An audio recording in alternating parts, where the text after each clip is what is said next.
Vowels are important. Have you ever seen someone write in English without the vowels? It's quite hard to crack that code and understand what that person has written. Maybe you've done that sometime just for fun. If you haven't, try it out. You'll get a bit of a feel doing that for how Hebrew was originally written. As you know, there are 5 Hebrew letters that stand in for vowels. Aleph, Hey, Vav, Yod, and Ayin. Aleph, Hey, Vav, Yod, and Ayin stand in for vowel sounds, but they make different vowel sounds depending on how they're marked, how they are used in a word or sentence. This can be rather challenging if you're trying to read a traditional Torah scroll which doesn't have all the vowel markings. The vowel markings were actually only introduced over 1,000 years ago or so. It was to help the Jewish people remember the original pronunciation of the words, and perhaps also to help new people who are just learning the language get better at it. I personally am really thankful for the vowel marks. That's what we're going to be learning about in this section of our course. We will be working from pages 3 and 4 of your student manual. So if you want to open to those pages, we will begin our study of the Hebrew vowel marks. Now, the official Hebrew name for the vowel marks is nikudot. I would transliterate that N-I-K-K-U-D-O-T.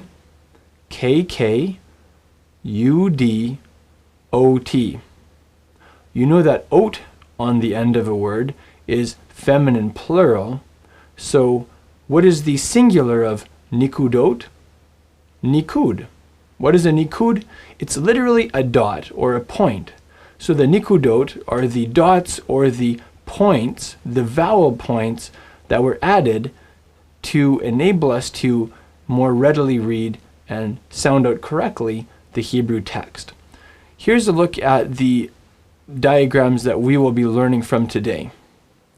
We have a simple one here, and then a slightly more complete one here from my grandfather's Hebrew book that he studied from. These are on pages 3.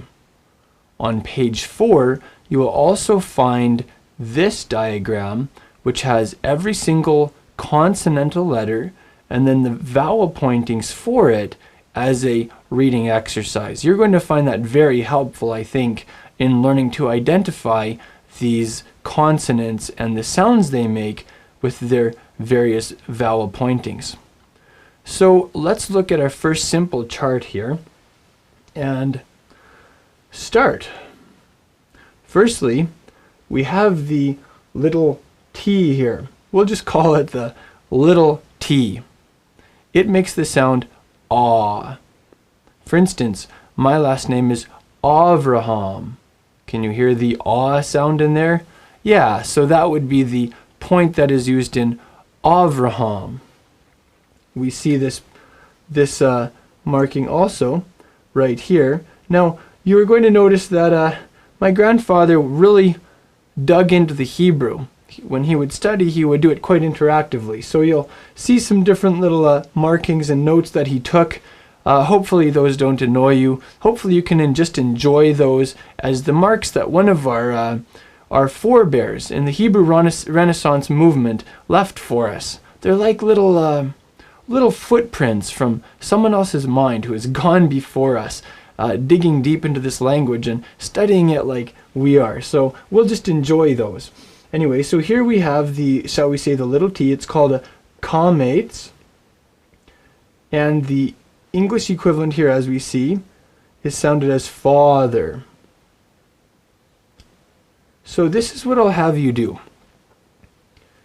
I will have you turn to your reading exercise page here. And as you can see, the very first one has these different consonants with the ah sound attached to it, the comates marking. So what you do is just go through that and just look at each one and say ah, ba, ga, da, ha, va, za, ha, ta, etc., all the way down the list. This will help you immensely in recognizing this vowel and also sounding it out in a text. After that, what I would like you to do is just open your Hebrew text, whether it be your Tanakh or your student manual, and just begin looking through a text and identify that vowel and sound it out with the consonant that is attached to, if you feel capable of doing that. So I'm going to let you pause this lesson and go ahead with that exercise right now.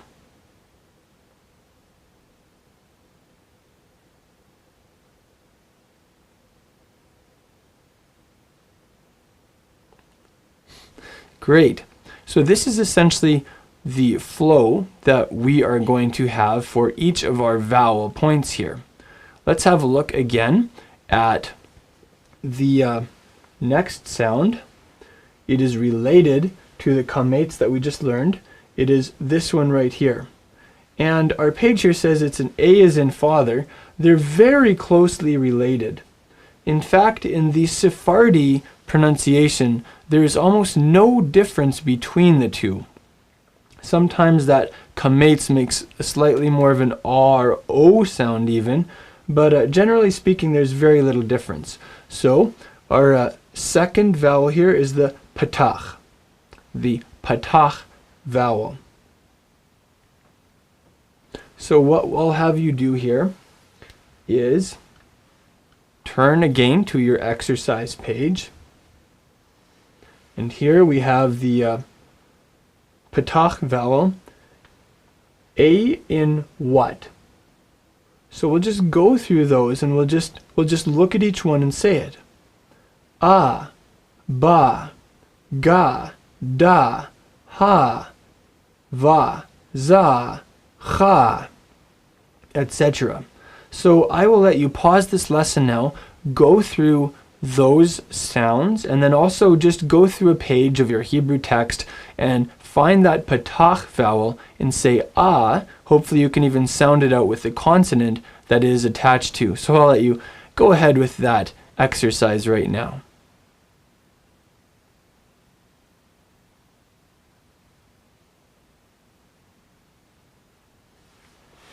Great. Moving on. Let's look at the vowel A. As a Canadian, this is my favorite vowel, eh? It's one that I just can't help but using as much as I can. I mean, you have to admit, it sounds really nice, eh? Yeah, so let's learn this one. This is how I have my students remember this vowel. Don't you think the two dots look like two eyes? And what could you imagine those two eyes being in? How about a blinding snowstorm? Yeah, maybe you can even think of it as the two eyes of a Canadian. Maybe it's even Izzy in the middle of a snowstorm saying, "Wow, it sure is a nice day out today, eh? Haha, only minus 20. It was minus 30 yesterday, eh? Wow, we sure are happy about that." You can maybe imagine something like that to help you remember this. The two little dots are like the two little eyes of a Canadian saying A. So that's how I have my students remember this one. In our chart here, we learn that this vowel is called the tsere. Tsere.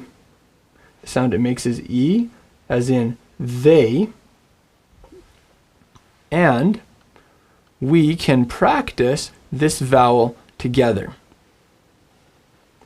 So here we have our exercise on page 4. A in ale.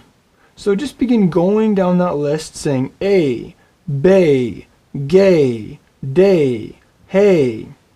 You'll notice on this exercise that because it's from a old Hebrew book, instead of sounding the vav as a v sound, they sound it as the very ancient w sound. I encourage you not to do this because nobody really does anymore, especially Hebrew-speaking people, whether they be in Israel, even if they're secular, or Orthodox Jews. Basically, in the Jewish world, no one says wa. It's only if you're like in the kind of ivory tower divinity school setting that is highly disconnected from the Jewish world that you'll be saying wa for va. So I highly encourage you to say va. So having said that, I will let you go through this tzere exercise, and after you're done that, just open up your Tanakh again or your Hebrew page and begin reading through it. Identify that sound in conjunction with the consonant that is attached to, and sound it out. So you can pause this lesson and go ahead with that exercise.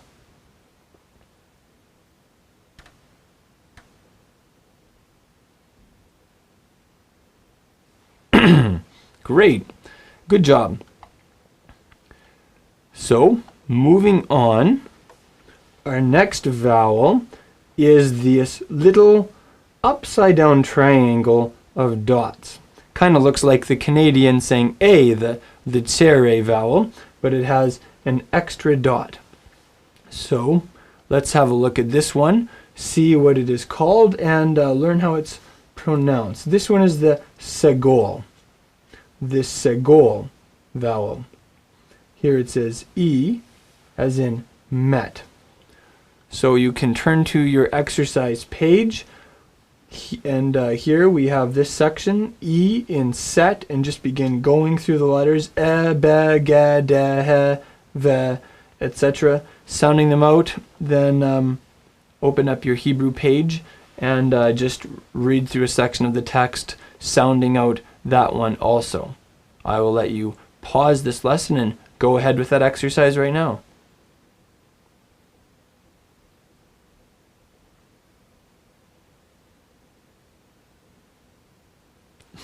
Great. Good job on that.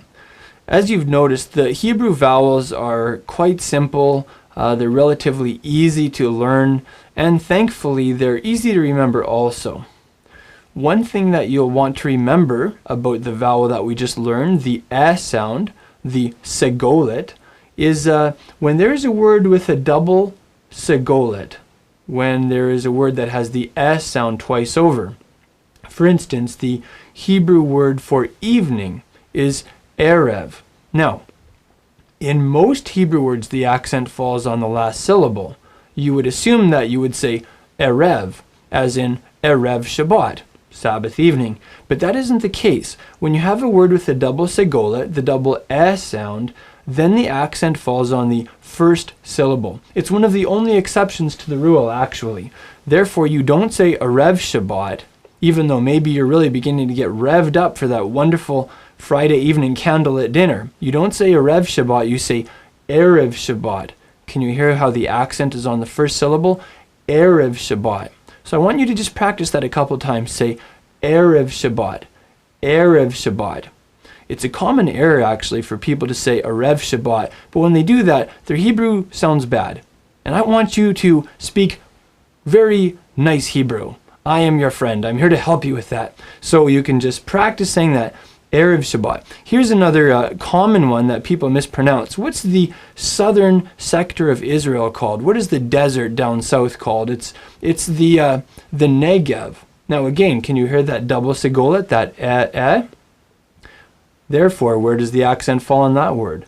That's right. It's not the Negev, although a lot of people call it that, even people who have taken many trips to Israel. But it's not the Negev, it's the Negev. Say that after me. Negev. That's right, the Negev. The accent falls on the first syllable. And there are other examples of this.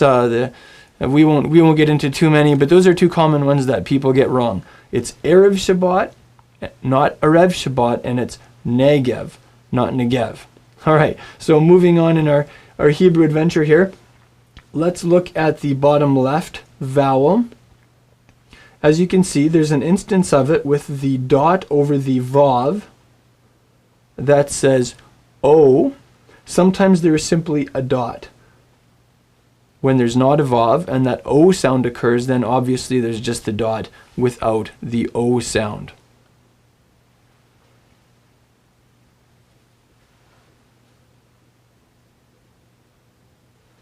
So you can take a look at your page here. Scroll down. Here we have the holem. That's the one we're looking at, the holem. If there's a vav with the dot over it, then it's called the holem vav. And you can turn to your exercise page on page 4. And here we have O in no. And you can say O, bo, go, do, ho.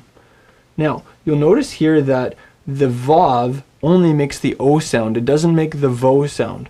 Therefore, Aleph, Cholem Vav is pronounced O. It's not pronounced avo or something like that. You'll want to remember that as you go through these exercises. You also have instances where there's no vav. For instance, the letter mem with the cholem over it is simply pronounced mo, and then noon, no, so, etc. So you can pause this lesson, go ahead with this exercise, just sound through each one until you're quite familiar with it and it's locked in to your memory. You can even sing it if you really want to see it locked into your long-term memory and if you want to have a real kick while you're learning these vowels. And then just go ahead and begin to read through a page, identify the cholem and the cholem vav, sound it out, and that's going to stay in your mind.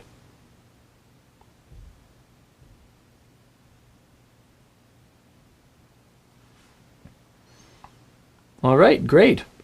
Now, I'm sorry I don't have nearly as many insights for you with these vowels as I do with the actual letters of the alphabet. With the alphabet, we would sometimes spend a solid half an hour just learning the teachings that one letter had to teach us, as if it was a sage offering us some valuable keys for our spiritual journey or something. With these, they're more like the complementary sounds that complement the letters. So, these are just here like the support crew or something like that, I suppose you could say. Okay, our next sound here is this one. As you can see, there's a dot in the middle of the vav. What does that make? It makes the sound oo. You can remember the difference between the dot in the middle of the vav and the dot over top like this. If I were to punch you in the stomach really hard, don't worry, I'm never going to do that. Although maybe you are being challenged in some of these lessons, and maybe you do feel like Izzy's kind of giving you a little slug in the gut or something. I don't know. If you do feel like that, I do apologize. I want us to have a lot of fun learning this language. But whatever the case may be, if let's say you were just to get hit in the stomach by some unidentified person, then what's the sound you would make? Is that fist impacted with your solar plexus? You'd probably make some kind of an ooh sound. Yeah, you'd probably make a deep ooh sound. And that's how you can remember that dot in the middle of the vav that makes the ooh sound. Likewise, what's the dot over top of the vav, that cholem vav that we just talked about? Well, I don't know, you could imagine like maybe angels or something. This is what my wife says. You can imagine angels, with the light shining off their heads or whatever, and you can imagine them singing, oh, oh, it seems like often glorious singing takes the form of O and different forms of O. So that's how my wife suggests that we remember the difference between this cholem vav and now this one that we're looking at right now. So that's the vav. Here is our other form, 3 dots in a small diagonal line. And this will be underneath the flow of letters. So let's have a look at what these are called, and then we'll do our exercise with them. As you can see here, this here is called the shurek. It's in the bottom left. The shurek vav, shurek. And then, and here we have an example, kum, the word for get up or rise. And then we have the kibbutz, which is the diagonal 3 dots there in the bottom left corner. Kibbutz. I like that name for the vowel. I think that's a very cute name. And then an example in the Hebrew word chuk, which is the word for law. So you can turn to page 4 again to our exercise page. Wow, we're really getting fit in terms of linguistic terms here, hey, with all of these exercises. Yeah. So you can look at the bottom 2 here. We have Aleph Vav making the oo sound, Bet Vav making the boo sound, etc. down the list. One that you'll want to take note of is the Vav, and then the Vav with the dot in the middle, which here makes the Vu sound. You're not going to have to deal with that one too often in real Hebrew life. And then right underneath it we have the kibbutz sound, aleph with the 3 dots, boo, oo, boo, goo, do, etc. You know, these are kind of fun just on a sound level. Hopefully you're studying with the class. Hopefully you're able to laugh at each other a little bit as you make all of these baby sounds. It would be nice if you had a baby or a small child in the room, then you can all make the baby sounds at the baby, you know, because hey, we're used to that. We feel comfortable doing that. So I'll let you just go ahead and pause this lesson and work on your shurek and your kibbutz vowels. First go through this exercise and then open your Hebrew page and just begin going through it and identifying that sound and identifying which consonants it's actually like pointed in conjunction with. So you can pause this lesson and go ahead with that right now.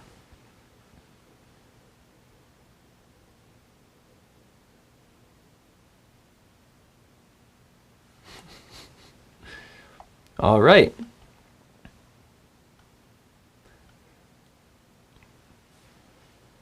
Technically, we have one more vowel point here. It is the small dot. You will see it underneath the flow of letters, and it makes the E sound. Here we have the example E as in B. Maybe you can just imagine it as the little bee buzzing around, you know. And of course, what sound do people make? Perhaps especially females, in reaction to the bee buzzing around. Well, often we make some kind of an E sound, maybe eek or something like that. So that's how you can remember the E sound. Now, we have a couple examples of it here. This is called the chirek vowel. And the example here is I as in pin. Now, this is very notable. Sometimes this will be used in just a regular flow of consonants, and then it makes that I sound. There are times when it is used in conjunction with the yod.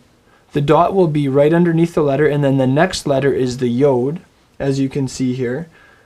There's the space where the regular consonant will be, then the dot underneath it, and then the next letter being the yod. That makes the E sound. Example here is in machine. Alright, so we have the chirek and we have the chirek yod. Chirek makes the I sound, like as in pin. Chirek yod makes more of the E sound. So let's have a look at our exercise page here on page 4. Here we have I in pin. This makes the I sound, the chirek. And then we also have the I in field, and that is the chirek yod. And as you can see, this is very helpful. We have the consonantal letter and then the little yod after it. So we have E, B, G, D, He, V, Z, Chi, T, Yi. This is one you'll especially want to take note of. The double yod is in Yi. We encounter that, for instance, in Genesis 2. Vayitzer, we have a double yod in that Hebrew term vayitzer, which means and formed. So that's something you'll want to take note of. So I would encourage you to pause the lesson, do your exercise with the chirek, and then do your exercise with the chirek yod. Open up your Hebrew text and just read through a page, identify that vowel, familiarize yourself with it. You can pause this lesson and go ahead with that exercise right now.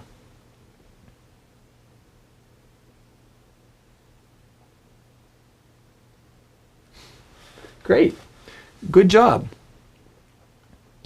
Now, you have probably noticed an interesting occurrence of two dots over top of each other. This is explained here as simply being silent. This occurs at the end of a syllable, meaning stop. It doesn't mean the vowel, the letter that it is used in conjunction with is silent. It simply means end of syllable. We'll have a look at it here too. It has a special note here on this point. Maybe we can just look at that for a moment. It says a vocal and silent shava. In addition to the vowels given above, Hebrew employs still another sign, and there you have it, called shava. We won't say schwa because I already explained. When it stands under a consonant closing a syllable, it is not a vowel but a silent schwa, or a syllable divider. When it's under a consonant at the beginning of the syllable, it is a vocal schwa and is pronounced as a very short e. It is, however, only a half vowel. The first vowel sign in the Bible is this simple schwa. B, reshit. So there you have it. The b is almost like a standalone syllable, and then reshit, bereshit. Excellent example.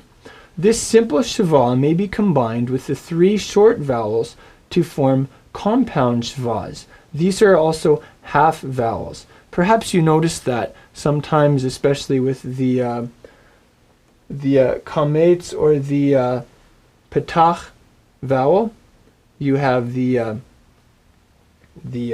schwa used in conjunction with it, makes it a little shorter. When it comes to the actual pronunciation of the word, there's a negligible difference, really. For instance, we have here the word for donkey, chamor. Maybe the difference is instead of saying chamor, you say chamor. They also have Elohim here. So instead of saying Elohim, you say Elohim. It's just a little shorter, Elohim. So those are some examples of that. I don't think we even have a reading exercise for the schwa. No, we don't. So I'll just let you open your Hebrew text and identify the schwa, familiarize yourself with its location, with its usage, with the sound. If you're having a hard time trying to figure out how some of these words actually fit together, I encourage you to go to our resources page on our website, holylanguage.com, and there you will find a set of links where you can download audios for the whole Hebrew Bible, book by book. Just download an audio, for instance, of the book of Genesis. You'll find there Genesis chapter 1, and just begin to play that audio, pause it after each word or line, and then you can hear that speaker pronounce the Hebrew words, and you'll be able to accurately figure out those words. So that was our vowels. I hope that this has been a useful section in the Hebrew course for you. If you need to, feel free to go back over this material, do more review, engage in more exercises, and good job.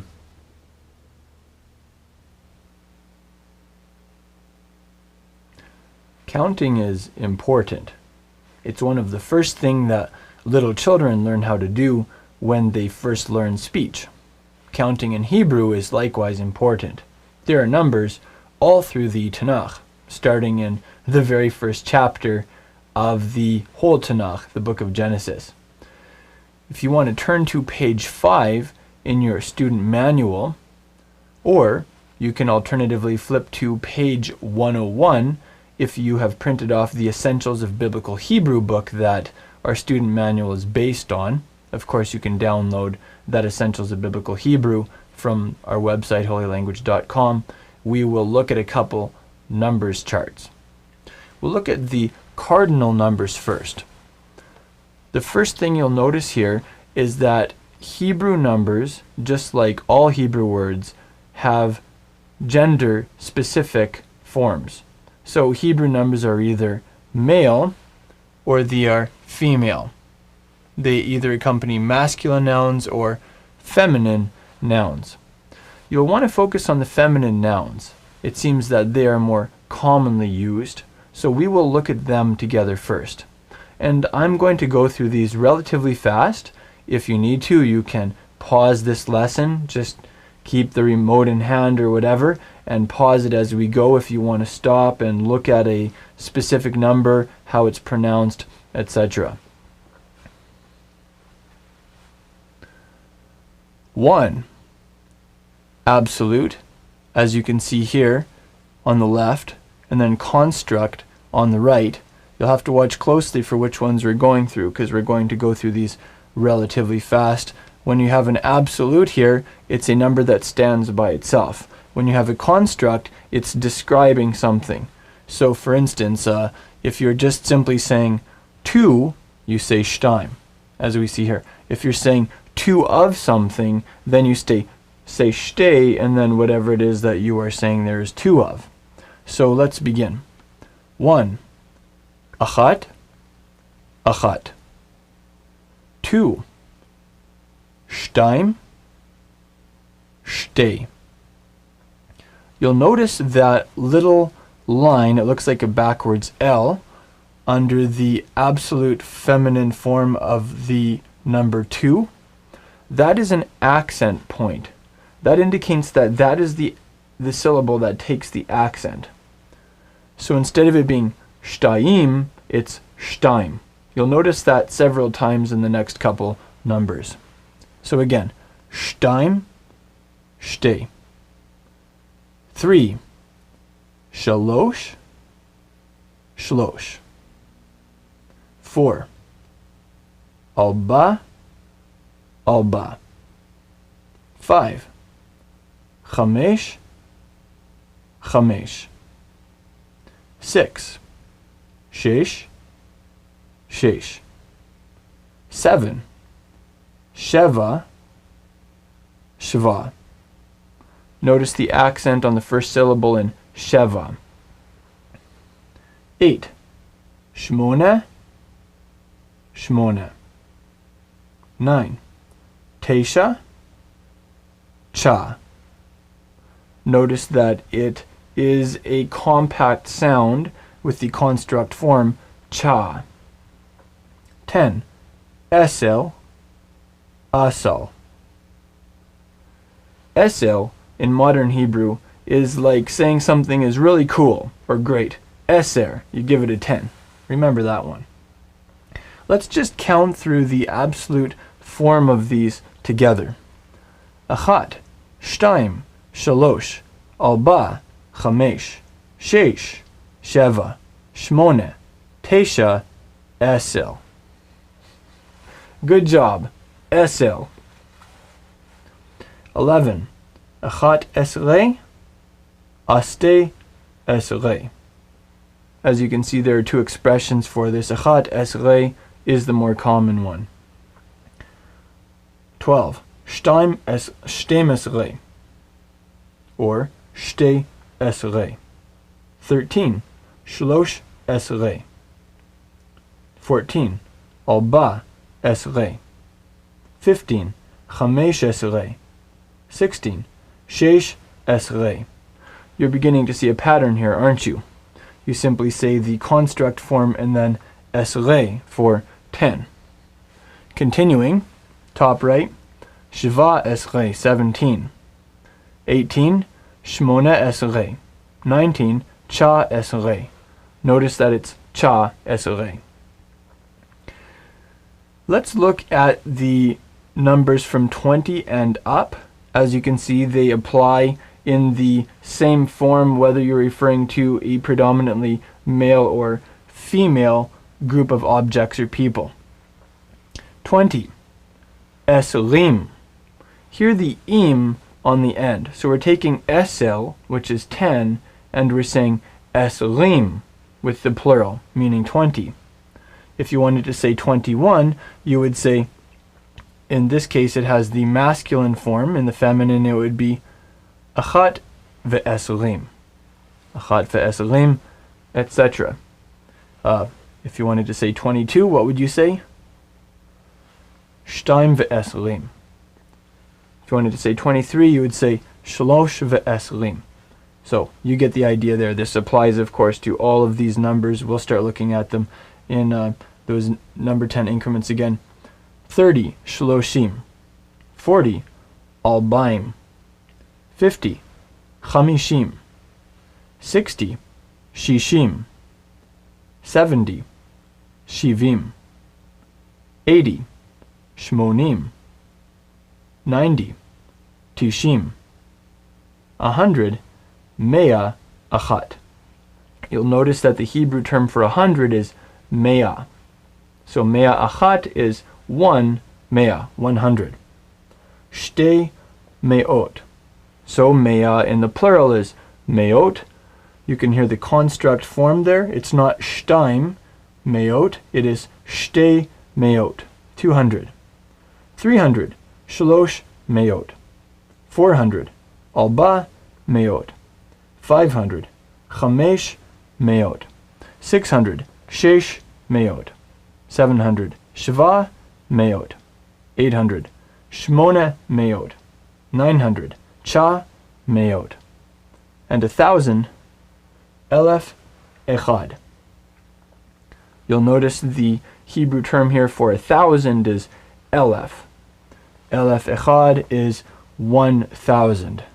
The plural of elef, 1,000, is alafim, thousands. So elef, 1,000, alafim, thousands. Therefore, just as we go in the hundreds from mea to meot, from mea to shtei meot, here we go from elef to shnei alafim. 2,000, shnei alafim. 3,000, shloshet alafim. 4,000, alba'at alafim. You'll notice where the accents are here. Shloshet alafim, alba'at alafim. Chameshet alafim is 5,000. 6,000, sheshet alafim. 7,000, shivat alafim. 8,000, shmonat alafim. 9,000, tishat alafim. And then 10,000 has a special expression. You could say aseret alafim, or you can say revava. Revava is 10,000. Let's back up now and have a look at cardinal numbers with masculine nouns. Again, we'll simply go through them. If you need, feel free to pause this in between, read them for yourself. Make sure that we don't just gloss over this material, but that you actually learn these numbers. 1. Echad, achad. You'll notice the absolute is echad, the construct is achad. 2. Shnaim, shnei. 3. Shlosha, shloshet. 4. Alba'a, alba'at. 5. Chamisha, chameshet. 6. Shisha, sheshet. 7. Shiva, shivat. 8. Shmona, shmonat. 9. Tisha, tishat. 10. Asara, aseret. Let's look back over those and just count through them together in their absolute form. Achad, shnaim, shlosha, alba'a, chamisha, shisha, shiva, shmona, tisha, asara. Esel, good job. Let's continue here with 11. Achad asal, or ashtei asal. Again, as you can see, it's in the construct form. It's not echad asal, it's achad asal. 12. Shneim asal, or shnei asal. 13. Shlosha asal. 14. Alba'a asal. 15. Chamisha asal. 16. Shisha asal. You'll notice that these are not in the construct. They're in the regular shlosha, alba'a, chamisha, shisha. Also, notice the letters that represent the numbers 15 and 16. With 14, you have yod dalet. With 15, where you would have yod hey, it is replaced with tet vav. The reason is that combination yod hey is the short form of the name of God. And it being very holy, we don't use that when we're simply using those letters for counting. Also with 16, you'll notice that it is tet zayin. So instead of yod Hey for 15, and then Yod Vav for 16. We have Tet Vav for 15 and Tet Zayin for 16. Again, to avoid using the letters that are common in the name of God in a common setting like this. Looking at the second column with 17, we have Shiva Asal, Shmona Asal, Tisha Asal. So those are our cardinal numbers. Let's now look at our ordinal numbers also on the same page of your student manual. You only need to learn the first 10. After that, the cardinals are used as ordinals. So if you know the regular cardinal numbers, you can use those also as ordinals. So, first, we have first, Rishon. Second, Sheni. Third, Shlishi. Fourth, Ravi'i. Fifth, Chamishi. Sixth, Shishi. Seventh, Shvi'i. Eighth, Shmini. Ninth, Tshi'i. And 10th, Asiri. You'll notice that the ordinal here for first doesn't have to do with echad or echat. It is rishon, which of course has the root of rosh, the Hebrew word for head. So that's the term for first. You will also perhaps remember this term, eighth, if you have celebrated God's appointed times before. For instance, in Leviticus chapter 23, it delineates that on the 8th day, directly after the 7 days of Sukkot, we are to have a special assembly that day called Shmini Atzeret. Atzeret is a assembly. Shmini, as you can see here, is 8th. So I'm sure you recognize that word.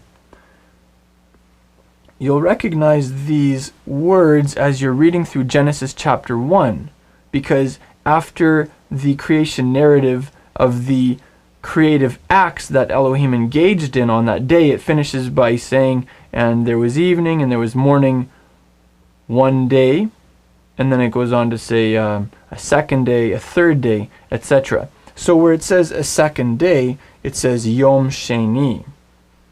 Third day it says Yom Shlishi. A fourth day it says Yom Ravi'i. A fifth day it says Yom Chamishi. A sixth day it says Yom Shishi. And then of course on Yom HaShvi'i, on the seventh day, Elohim rested and was refreshed, offering us an excellent model to imitate forever after. There's actually a charming song that I know. It's a children's song from Israel that lists the numbers of the days. I'll teach it to you. It goes, Yom Rishon, Yom Sheni, Yom Shlishi, Yom Ravi'i, Yom Chamishi, Yom Shishi, Yom Shabbat. You'll notice it doesn't say Yom Shvi'i, it simply says Yom Shabbat, the Sabbath day, because that's what it is. Maybe we can sing that together once or twice. Yom Rishon, Yom Sheni, Yom Shlishi, Yom Ravi'i, Yom Chamishi, Yom Shishi, Yom Shabbat. That's so much fun. Let's sing it one more time together. Yom Rishon, Yom Sheni, Yom Shlishi, Yom Ravi'i, Yom Chamishi, Yom Shishi, Yom Shabbat.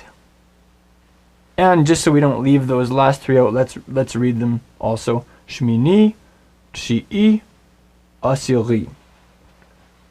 Excellent. You'll find that one of the best ways for you to continue learning the numbers is simply to go back over them, familiarize yourself with them, and then keep your eyes peeled as you're studying through the Torah for numbers. And make sure every time you encounter numbers, you don't just cheat and check what it is in your English translation, but you actually look at those numbers and figure it out. That will go a long way towards helping you lock these terms for the various numbers in your long-term memory. So all the best to you as you continue learning the Hebrew numbers. In this 6th discussion of our 7 discussions on the history of Hebrew, I am going to introduce you to 14 famous Christian Hebraists. These were Christians who loved the Hebrew language, who studied it in the context of the Tanakh, the Hebrew Bible, and who had very high things to say about it. Now, as we go through this list of men, I'm not suggesting that I agree with everything that they taught theologically or some of the things that they stood for, but this is a rich part of Christian heritage that I want you to be familiar with. Our first famous Christian heritage is Jerome, who lived from 347 to 420. Jerome is famous for his translation of the Bible into Latin, the Latin Vulgate. Even with Jerome's depth of scholarship in Greek and his achievements in translating the Bible into Latin, Jerome believed that Hebrew was God's holy language and referred to it as the Holy Tongue, which, as you know in Hebrew, is the Lashon HaKodesh. Jerome also called Hebrew the Veritas Hebraica, the true Hebrew, the veritable Hebrew. Jerome shared a belief with the traditional Jews of his period and most of the church fathers that Hebrew was the parent of all the other languages, as we discussed in our first discussion in this series. You can read about Jerome's thoughts on that matter in Opera Omnia 730b. Jerome offered mystical explanations of the Hebrew alphabet, alluded to in the Epistle to Paula, which he probably learned from his Jewish tutors. Jerome had an axiom which he stated in Epistulae 1:12-20. Sic ubi dubitas, Hebraios interroga. When in doubt, ask the Hebrews. This was something that Jerome practiced also. Although famous for translating the Bible in Latin, Jerome's feelings about reading translations as compared to studying the originals are best communicated in 2 famous quotes from him.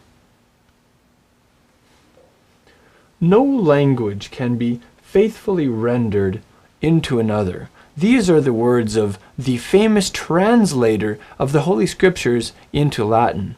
No language can be faithfully rendered into another. And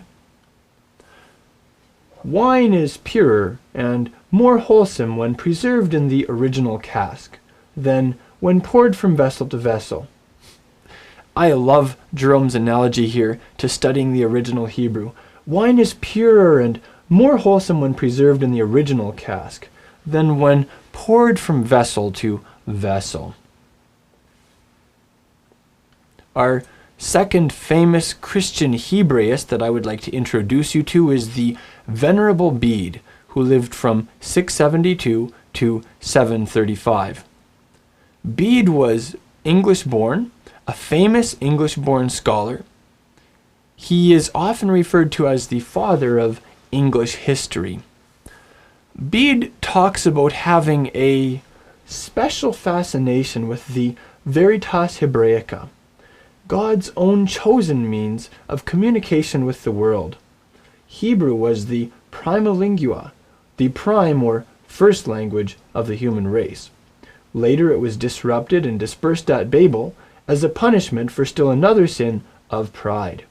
And from that disruption there arose the current multiplicity of languages coexisting with Hebrew, Adam's original tongue. 2 things jump out at me from this quote. Firstly, that the Venerable Bede believed that Hebrew was Adam's original tongue, and secondly, that he understood the disruption of languages and the dispersal at Babel as a punishment for the sin of pride. That means the human race was severed from its original roots in the Hebrew language as a result of pride. Could it be that somehow when we return to the Hebrew language, when we begin studying it, we discover a new level of humility? We experience some level of rescue from our pride as a human race. It's a thought to contemplate. Bede also pictured Hebrew study as drinking from the pure source of Hebrew truth. Another meaningful analogy. Hebrew study is drinking from the pure source of Hebrew truth, according to this famous English scholar, Bede. Our third famous Christian Hebraist is Dante Alighieri, who lived from 1265 to 1321.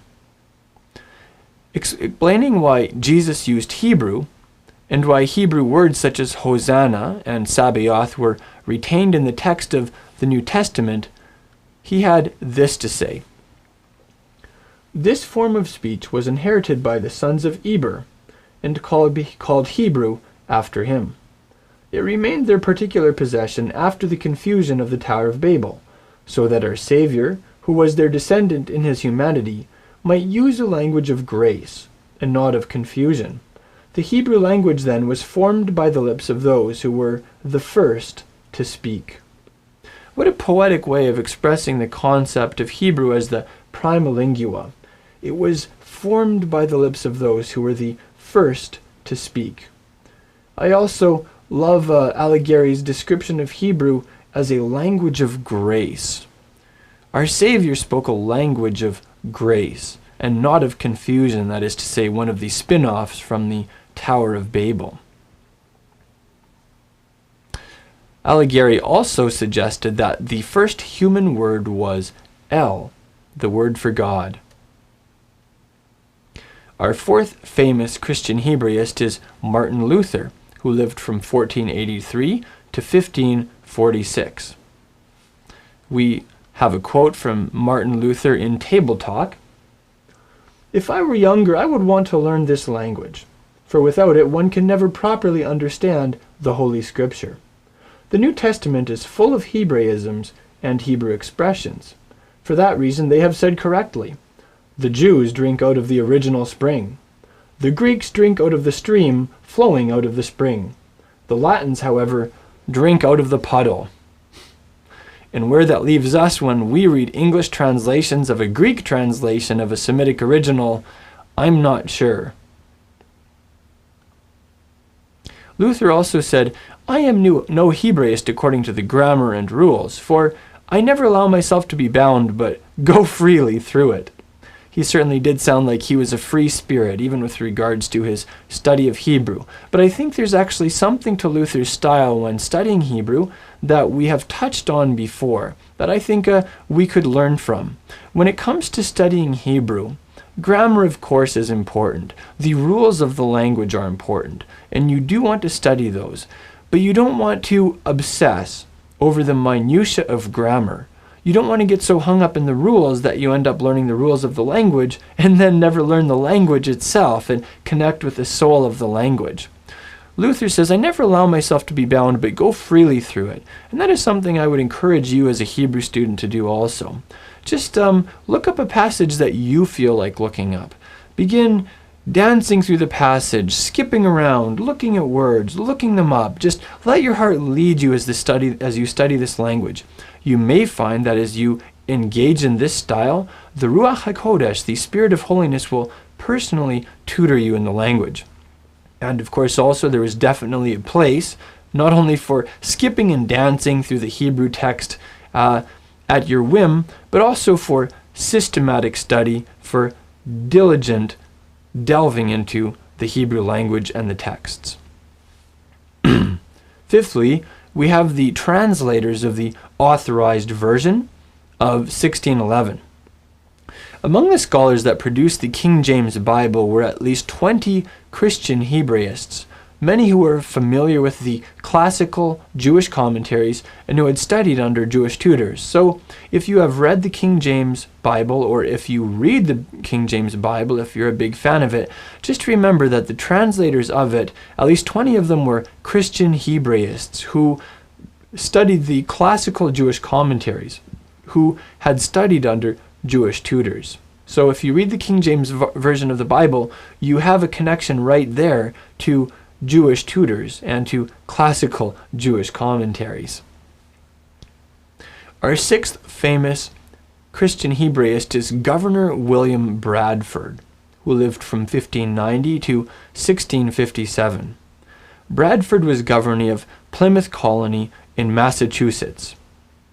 Bradford wrote of Plymouth Plantation between 1620 and 1647, in which he delineates the story of the pilgrims who came over to the New World on the Mayflower and their adventures, their challenges that they faced. There are many interesting details in this journal, much useful material about the early Puritan life in the New World. Interestingly enough, Bradford's journal opens with 8 pages of Hebrew vocabulary notes, including more than 1,000 Hebrew words and phrases and their English equivalents, written in Bradford's own Hebrew handwriting. We have taken some pains to reproduce these early pages of Bradford's journal for you. You can find them in the Heritage Library section of our website at holylanguage.com. You'll find there's some notes that I've written on those texts also if you would like to examine them in greater detail. You can also see in the middle of those notes a hymn, shall we call it, a poetic hymn written by Bradford in praise of the study of Hebrew. We'll read it here, but I encourage you to get that PDF off of our website and look at the original. He actually forms this poem in a very poetic format that we're not reproducing here. But we can catch the heart of what he has to say by just reading his quote. Though I am grown aged, yet I have had a longing desire to see with my own eyes something of that most ancient language and holy tongue, in which the law and oracles of God were written, and in which God and angels spoke to the holy patriarchs of old time, and what names were given to things from creation. And though I cannot attain to much herein, yet I am refreshed to have seen some glimpse thereof, as Moses saw the land of Canaan afar off. My aim and desire is to see how the words and phrases lie in the holy text, and to discern somewhat of the same for my own content. What a rich quotation from Governor Bradford, one of the original political leaders of the United States of America. Let's just stop and look over a couple of the themes that emerge in this quotation. This man had a longing desire to see with his own eyes. That is something that I have experienced. That's something that I'm sure you are experiencing, or you wouldn't be going through this Hebrew course. A longing desire to see with my own eyes, with your own eyes, something of that most ancient language and holy tongue. So we see that Governor Bradford also saw Hebrew as being the Lashon HaKodesh, the holy tongue, in which the law and oracles of God were written, and in which God and angels spoke to the holy patriarchs of old time, and what names were given to things from creation. So in Bradford's understanding, the Hebrew names for the multiple objects in the universe are the original names for those objects as given by the Creator and Adam, hand in hand. And here's some encouragement for you also. Though I cannot attain to much herein, maybe you don't feel like you can attain to much in the world of Hebrew study. Yet you can hear what Governor Bradford have to say. Yet I am refreshed to have seen some glimpse thereof, as Moses saw the land of Canaan afar off. My aim and desire is to see how the words and phrases lie in the holy text, and to discern somewhat of the same for my own content. So even just to have that aim to see the Hebrew words in the text, to be able to read some of it for yourself, to have that desire to discern it for your own contentment. What a great goal. I would encourage you, make the goal of Governor Bradford your own goal as you study the Lashon HaKodesh, the holy tongue. Bradford said that he studied Hebrew so that when he died, he would be able to speak in that most ancient language, the holy tongue in which God and the angels spake. So for him, Hebrew study was preparation for heaven. There's actually Hebrew on the tombstone of Governor Bradford also. We read the word on his tombstone, Adonai Ma'oz Chayai. The Lord is the stronghold of my life. A line from the 27th Psalm. Our seventh famous Christian Hebraist is William Brewster, who lived from 1566 to 1644. Brewster was the main preacher and spiritual leader of Plymouth Colony, and was a father figure to Governor Bradford. Even with all their responsibilities as leaders of the new settlement, William Brewster and Governor Bradford set aside time each day for the study of the Bible and the sacred tongue. If you were born or if you live on the North American continent, then this is a rich part of your heritage that you can value highly. Some of these original leaders, both in the political sphere and in the religious sphere, men like Governor William Bradford, men like William Brewster, set apart time every day, even in the midst of their busy schedules, to study the sacred tongue. Our eighth famous Christian Hebraist is Henry Dunster, who lived from 1609 to 1659.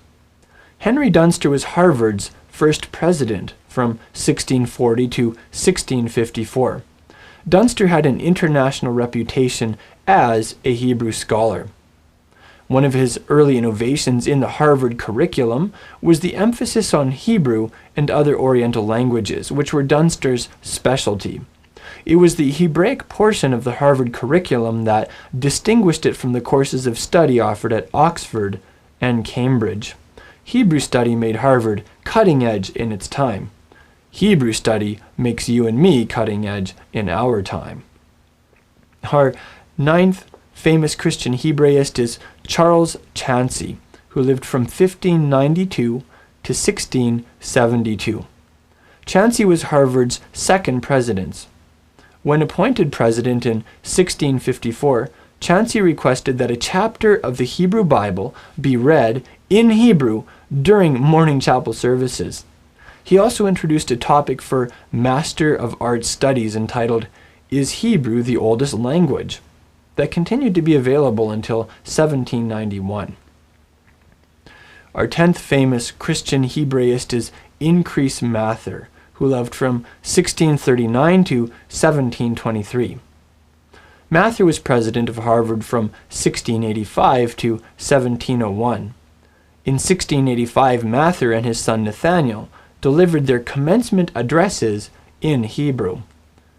His writings contain numerous quotations from the Talmud, as well as from the works of Saadia Gaon, Rashi, the Rambam, and other classic Jewish commentators. Increase Mather was responsible for the reimplementation of Hebrew classes at Harvard. So here we have a giant of the early Puritan movement who not only loved Hebrew and studied Hebrew and even delivered his commencement address in Hebrew alongside his son, but also studied the classical Jewish commentators. What a heritage this man has left to the Christian community, especially to those who value the Puritan heritage. Along those lines, our 11th famous Christian Hebraist is Cotton Mather, who lived from 1663 to 1728. Mather was a well-known Puritan minister, author, and political leader in colonial America, originally from Massachusetts. Mather earned a Master of Arts from Harvard in 1681, arguing in his thesis that the vowel points in the Hebrew Bible were of divine origin. In the Ecclesiastical History of New England, Mather dubbed Hebrew, quote, the first of our Midrashot. He also called it New England's Beit Midrash. Of course, you know that the Beit Midrash is a Hebrew term for the Jewish house of study.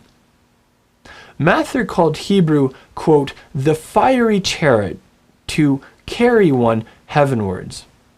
I love this analogy. Hebrew is the fiery chariot to carry one heavenwards.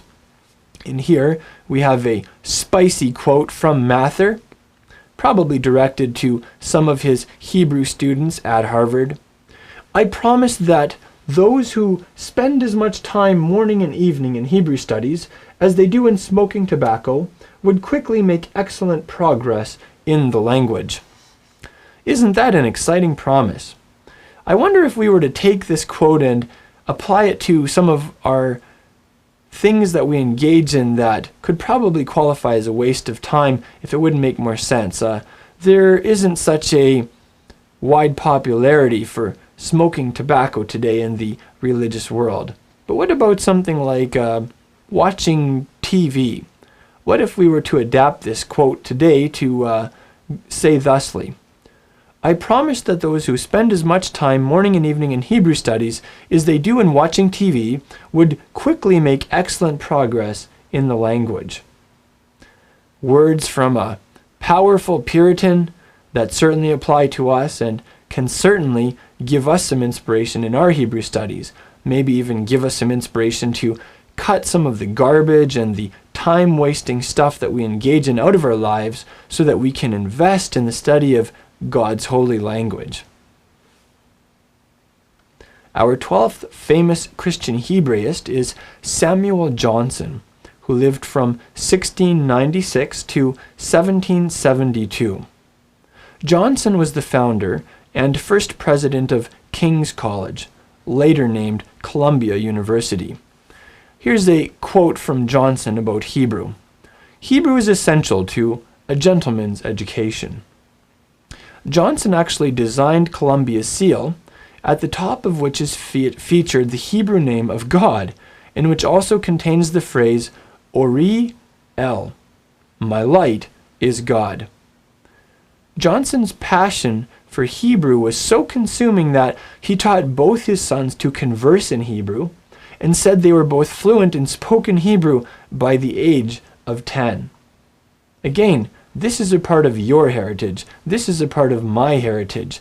A man who taught his sons in Hebrew so effectively that they could actually converse in Hebrew by the age of 10. Our 13th famous Christian Hebraist is Jonathan Edwards, who lived from 1703 to 1758.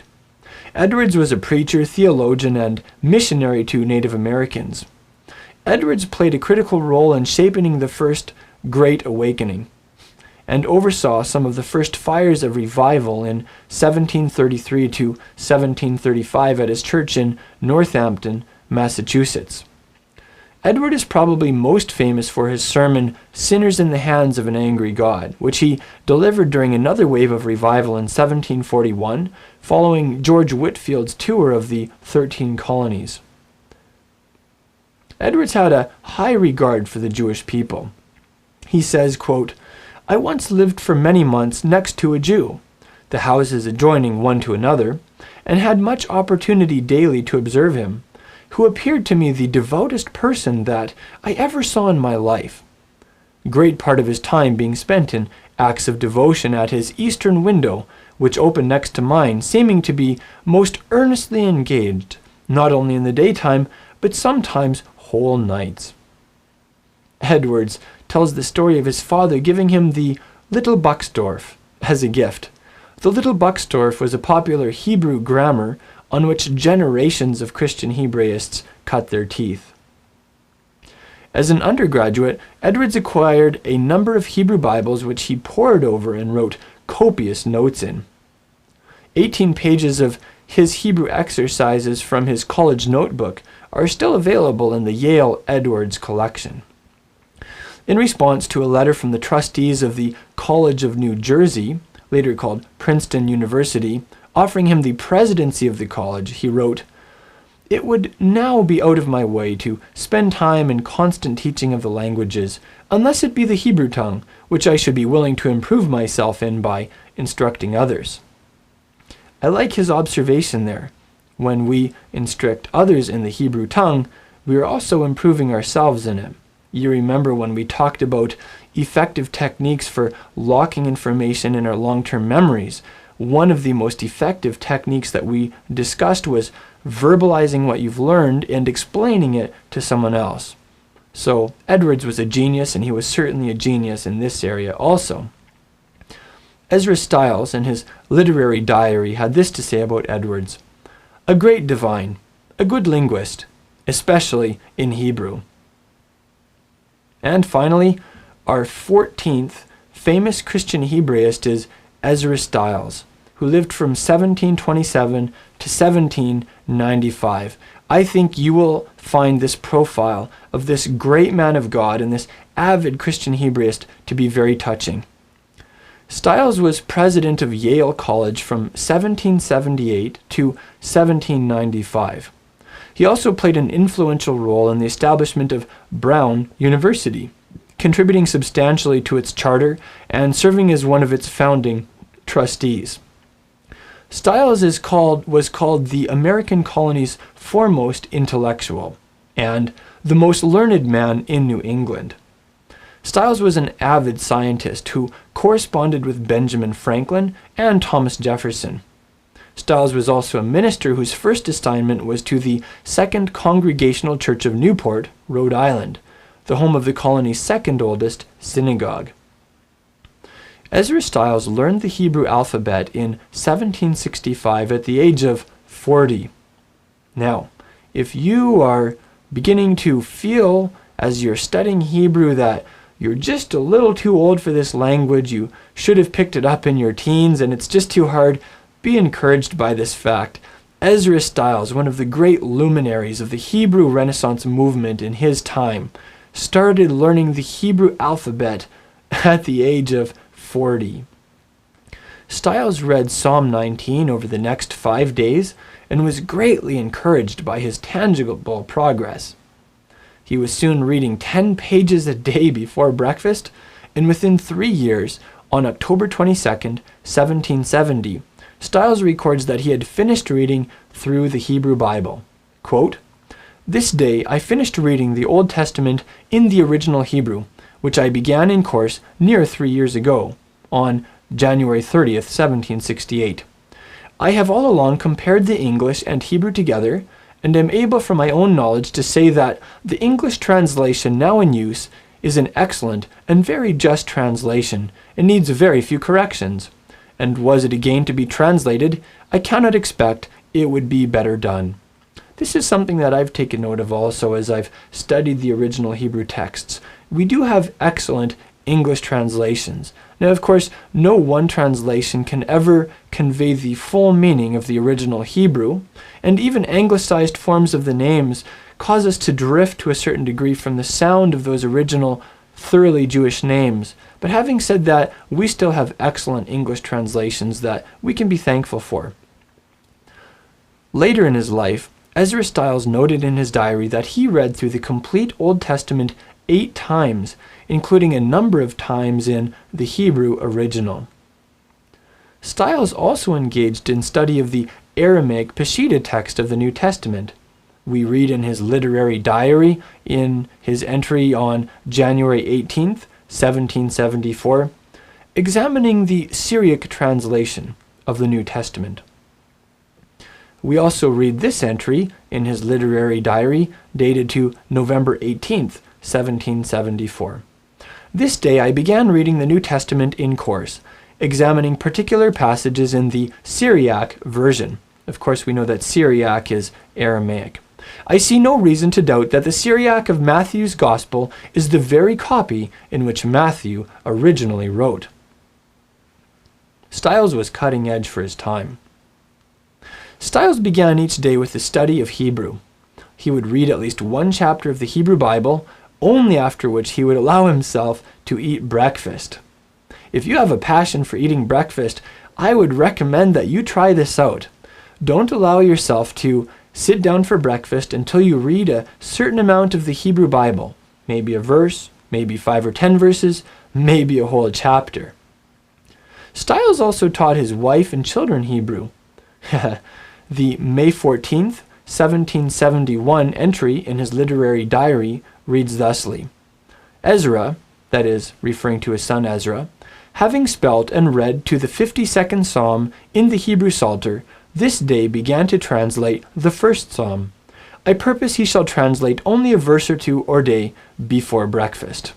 So that was very kind of him as a father. He purposed that his son Ezra only needed to translate a verse or two a day before breakfast. Maybe that would be a good place for you to start too. 2 years later, on March 11th, 1773, Stiles writes, "This day my son Ezra is 14 years old. He has read out in Hebrew 48 Psalms." That is an impressive feat for a 14-year-old, to say that he has read 48 Psalms in Hebrew. If you're someone in your teens, or even not in your teens yet, but a child, I encourage you, you can do this too. You can learn the Hebrew language. Why don't you learn to read the alphabet and then read a psalm with the help of some Hebrew teacher or your parents, or maybe even on your own? You can do it. Stiles' literary diary has this entry for April 22nd, 1788. "This day my wife finished reading and translating and parsing the first psalm in Hebrew. It is about 3 weeks since she first took the Hebrew alphabet and grammar in hand, and she has accurately parsed and resolved every word." He must have been so proud of his wife. And I admire this too, that Stiles didn't just indulge in the Hebrew language for himself, for his own content, but he also made a point of sharing it with his family members, in this case, teaching his spouse the holy language. Whereas many of Ezra Stiles' New England predecessors spoke Hebrew with a divinity school pronunciation, Stiles attempted to read the Hebrew texts, quote, in the rabbinic manner. The Chazan, the cantor of the Newport Synagogue, Isaac Toro, taught Stiles the correct pronunciation of consonants and vowels, and they could often be seen strolling together outdoors with Hebrew books in hand. Ezra Stiles frequently attended the synagogue, especially for the biblical festivals, where he was warmly welcomed and would join in the processionals, and was even once invited to give an address. Stiles desired to follow the synagogue liturgy more closely, so methodically he began to read through the Siddur as much as he read through the Hebrew text of the Bible, beginning on October 26, 1771, where his diary entry simply reads, "Reading the Jews' Hebrew prayer book." The week after that, on November 4th, he writes, "In evening I read 20 pages in the Hebrew prayer book." Later that winter, on February 7th of 1772, Stiles celebrates having finished reading, quote, the Jewish liturgy in Hebrew, above 300 pages, and begins reading the Machzor, the festival prayer book, especially for the days of trumpets and atonements, a couple days later, when he notes on March 2nd, began to read the volume of a collection of Jewish prayers and service for the beginning of the year, and the great fast or Day of Atonement in a thick octavo. Stiles was close friends with Rabbi Chaim Isaac Karigal, who was born in Hebron, Israel. Stiles had many warm and lengthy conversations with him on all topics relating to the Hebrew Bible, Israel, and the coming of Messiah. Stiles also corresponded with Rabbi Karigal in Hebrew. Here's a quote from him. "My son Ezra is gone to the university in Connecticut to study wisdom among the sons of the prophets in the Beit Midrash. May the mantle of Elijah, the Ruach Elohim, defend and rest upon him. My son Isaac daily reads to me the Grand Shema, Shema Yisrael to Uvisharecha. Molly and the rest of the children often inquire affectionately after Chacham Rabbi Karigal. I should take it as a favor if you will write Ezra a short letter in Hebrew, for though he cannot answer it as yet in Hebrew, it may excite his ambition and engage him more attentively to study that most excellent and divine language." So here we have this touching excerpt from a letter from Ezra Stiles to Rabbi Karigal. Note here his usage of Hebrew terms in his English letter. The Beit Midrash, the Ruach Elohim.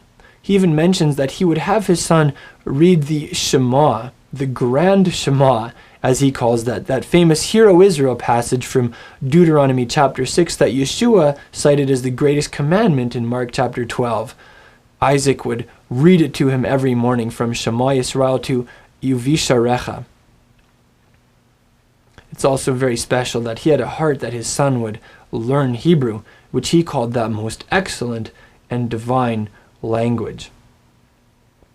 Stiles wrote his presidential inaugural address in Hebrew, especially impressive because he had only begun to study Hebrew 10 years before that.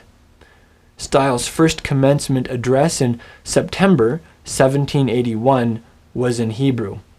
The valedictorians of 1785 and 1792, under his tutelage, also delivered their speeches in Hebrew. Stiles was responsible for the Hebrew words at the center of Yale's seal, which read Urim V'Tumim, lights and perfections, a phrase taken from Leviticus 8:8, the middle verse of the Torah.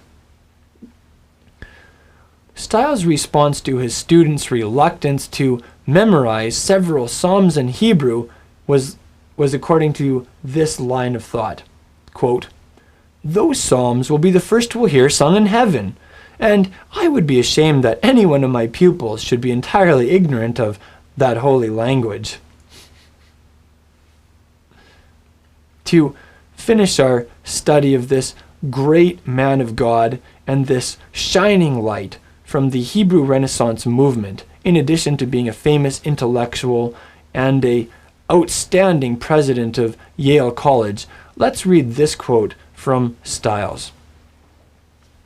"If we study the Hebrew only with the view to the Bible, it will repay us. It is a glorious language and throws more light on the Old Testament than all the commentators." What a rich heritage we have in the Hebrew Renaissance movement. If you are a Christian, then do you ever have a valuable legacy left you from these great men who have studied the Hebrew language, who have discovered its excellencies, and just how closely you can connect with Messiah through it? I hope that we as a generation can not only cherish this rich heritage, but build on it and leave something even brighter and even greater for the generation to come.